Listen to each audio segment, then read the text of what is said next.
Selamat pagi Bapak Ibu dan saudara-saudaraku, salam sejahtera bagi kita sekalian. Apa kabar pagi ini? Harapan dan doa saya kita semua sudah bangun dari istirahat kita masing-masing dan siap untuk beraktivitas. Sebelumnya mari bersama kita merendahkan diri di hadapan Tuhan untuk menerima sabdanya, semoga menjadi pandu kita dalam menjalani hari-hari kita selanjutnya.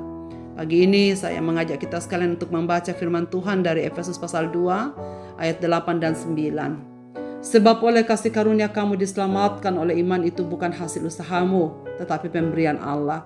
Itu bukan hasil pekerjaanmu, sehingga jangan ada orang yang memegahkan diri. Di dalam Alkitab, terjemahan baru 2 dikatakan, sebab karena anugerah kamu diselamatkan oleh iman, itu bukan hasil usahamu, tetapi pemberian Allah. Itu bukan hasil pekerjaanmu, supaya tidak ada orang yang memegahkan diri. Ajaib benar anugerah.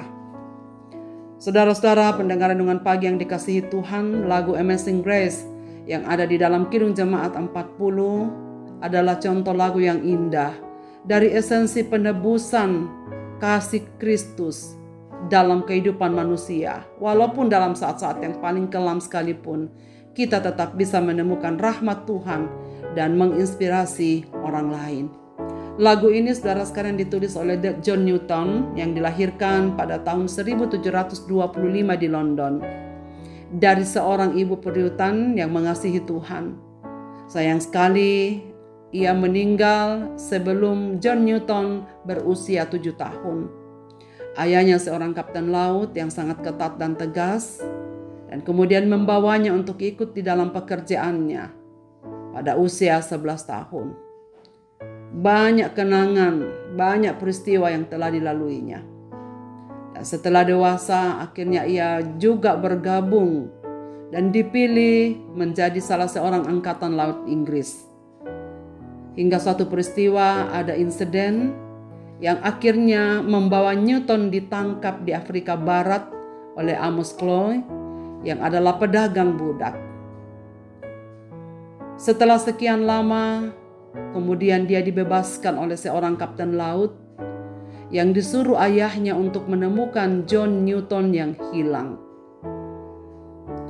Dan selama perjalanan pulang, kapal mereka terjebak dalam badai yang sangat menakutkan di Irlandia hingga hampir tenggelam. Dan saat itu Newton memohon kepada Tuhan. Dan akhirnya kapal itu bergerak hingga berlayar di darat dengan selamat. Newton sangat diliputi sukacita. Ia merasa bahwa situasi itu adalah jawaban dari Tuhan. Dan sekarang ia mengidentifikasikan dirinya sebagai orang yang dipulihkan, sebagai orang Kristen. Setelah peristiwa itu, saudara sekalian, tak sepenuhnya John Newton menyerahkan hidup kepada Tuhan. Sampai betul-betul ia mengalami transformasi pada suatu waktu. Setelah ia dibebaskan sebagai seorang budak, ia mulai membaca Alkitab dan mempelajarinya. Dan kemudian memikirkan kembali pandangannya tentang moralitas perbudakan. Pada tahun 1764, ia menjadi seorang yang sungguh-sungguh menyerahkan diri kepada Tuhan. Dan ia diurapi sebagai seorang imam Anglikan. Dan saat itulah ia mulai menulis banyak lagu-lagu Kristiani. Kurang lebih 280 nyanyian pujian. Dia menulis lirik Amazing Grace, Ajaib Benar Anugerah, pada tahun 1772. Dan diterbitkan pada tahun 1779 oleh Olney Hymns. Ketika dia menemukan penebusan tersebut dalam kasih karunia Allah, dia pun mengartikan lirik Amazing Grace secara harafiah sebagai kesaksian dari kekuatan pemulihan kasih Allah, ajaib benar anugerah pembaru hidup. Bahkan sampai hari ini, detik ini lagu Amazing Grace masih tetap digemari, masih tetap menjadi kuat dinyanyikan oleh seluruh gereja-gereja di dunia, yang memberikan semangat, memberikan spirit, dan mengingatkan betapa Tuhan itu luar biasa mencintai dan mengasihi umat-umatnya. Dan semua orang diberkati dengan spirit yang terkandung di dalam lagu itu.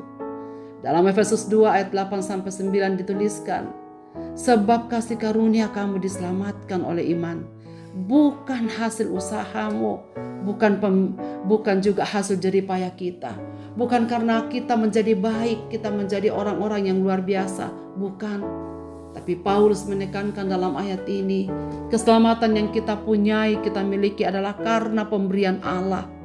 Anugerah yang sesungguhnya tidak layak kita terima sebab kita adalah orang-orang yang berdosa. Tetapi besar kemurahan Allah sehingga Ia mau menyelamatkan kita.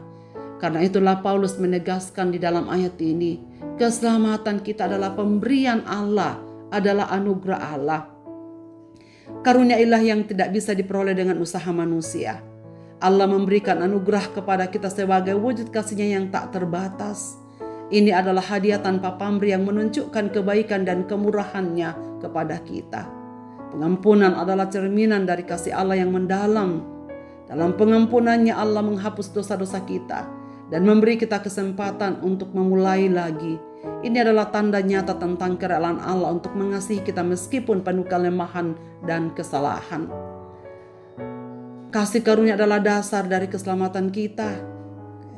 Karena itu kata kunci di dalam ayat ini dikatakan bukan usahamu, mengacu pada upaya manusia yang tidak dapat membawa kita pada keselamatan. Saudara-saudara, marilah kita menghayati anugerah dan pengampunan Allah dengan hati yang tulus. Kita tidak dapat memperolehnya dengan usaha dan perbuatan kita sendiri, tetapi hanya melalui iman dan kerendahan hati kita. Karena itu marilah kita dengan penuh sukacita hidup di hadapan-Nya, berjuang untuk terus memuliakan nama-Nya dan membagikan kepada orang lain berita tentang anugerah yang hanya ada di dalam Kristus, pengampunan yang hanya kita bisa miliki di dalam penebusan Yesus Kristus. Semoga kita senantiasa menghargai keindahan kasih-Nya dalam perjalanan iman kita. Marilah kita bersama-sama menyanyikan lagu Kidung Jemaat 40 sebelum kita berdoa.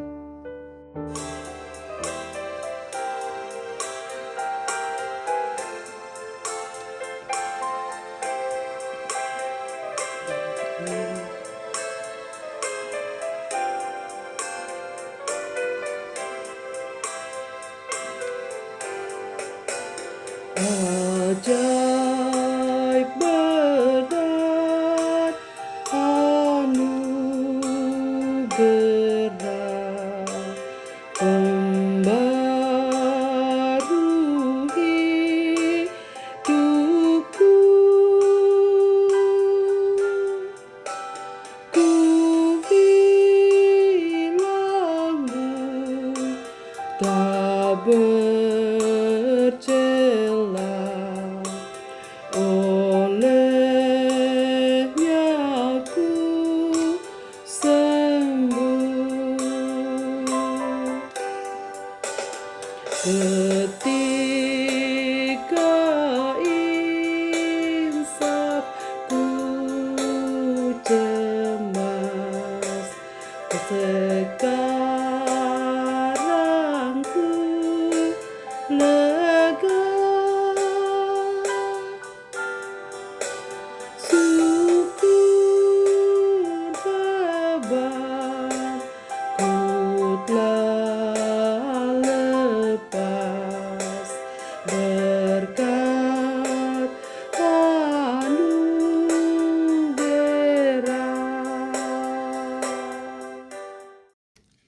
Marilah kita berdoa. Bapa di surga, terima kasih banyak untuk anugerah-Mu yang Engkau berikan kepada kami. Kami memang tidak layak untuk diselamatkan oleh karena kami penuh dengan kelemahan dan dosa. Tapi karena kasih karunia-Mu, anugerah-Mu yang besar bagi kami, sehingga kami dapat menikmati keselamatan di dalam Engkau. Kami berdoa kepada-Mu supaya Tuhan semakin memberikan kami hati yang hancur di hadapan-Mu, untuk selalu menyadari diri kami yang lemah, untuk selalu menyadari diri kami orang yang tak sanggup untuk hidup menyenangkan Tuhan, kalau bukan karena anugerah Tuhan, kekuatan Tuhan dan Roh Kudus-Mu yang bekerja dalam diri kami. Itulah sebabnya pada pagi ini ya Tuhan, kami serahkan diri dalam tangan-Mu. Biarlah kami selalu mengagumi kasih karunia-Mu yang tiada terbatas bagi kami orang-orang yang berdosa ini. Setiap kami yang berdosa dan datang kepadamu, Engkau selalu menerima kami apa adanya dan mengasihi kami dengan kasih yang sempurna. Pada pagi ini Tuhan, hamba-Mu berdoa bagi segenap pendengar renungan pagi ini. Jika ada di antara mereka yang sedang bergumul dengan berbagai-bagai dosa hidup mereka yang belum diselesaikan, ampunilah ya mereka ya Tuhan, ampuni kami semua. Dan bawalah kami ke hadirat-Mu untuk menikmati pengampunan-Mu. Dan kami bersyukur karena Engkau selalu mengampuni kami apa adanya. Dan hamba-Mu berdoa supaya semua orang mendengarkan renungan pada pagi ini bersyukur kepadamu. Hidup dalam iman dengan sukacita dan damai sejahtera. Oleh karena kami tahu kami milik kepunyaan Kristus. Terima kasih ya Tuhan. Kami serahkan hidup kami dalam tangan-Mu pada pagi ini. Biarlah Dikau yang selalu memelihara kami. Hamba-Mu berdoa untuk semua umat-umat-Mu yang penuh dengan pergumulan, apapun masalah yang sedang mereka hadapi. Mereka yang berduka Tuhan hiburkan, mereka yang menangis hapus air mata mereka, mereka yang sedang bergumul dengan rupa-rupa persoalan hidup, ekonomi, keluarga, dan pekerjaan. Biarlah Tuhan yang akan terus menolong dan mengelurkan tangan kasih-Mu, sehingga mereka juga dapat menikmati kasih kemurahan-Mu pada waktunya. Dalam nama Tuhan Yesus Kristus kami berdoa, amin. Selamat beraktivitas Bapak, Ibu, dan saudara-saudaraku. Tuhan Yesus memberkati kita sekalian.